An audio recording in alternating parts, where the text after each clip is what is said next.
Hi guys, my name is Priyanshu and you are watching Encyclo Hub. In this video, we are discussing question number 3. Before starting this question from the MBA Finance and from the MMPC 006, and we are providing all the answers in a PDF form, not for this particular question. We are providing all the answers of the 4 questions. So if you need answers, if you know the answers, so you can contact us on our WhatsApp number, which is showing on our screen below, which is 900 936 8238.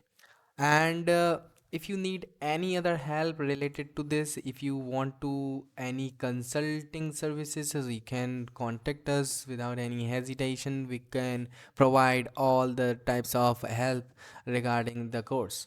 So thank you so much for watching. And question number 3 is saying define the terms advertising and the sales promotions. Bring out the major differences between these two key elements of promotion. Fix with suitable example.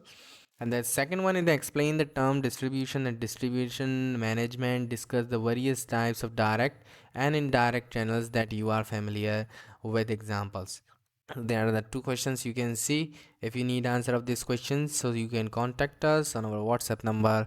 We will provide all the answers in a PDF form and at your WhatsApp within a minute. So thank you so much for watching the video, and if you need any help, you can contact us. Thank you so much.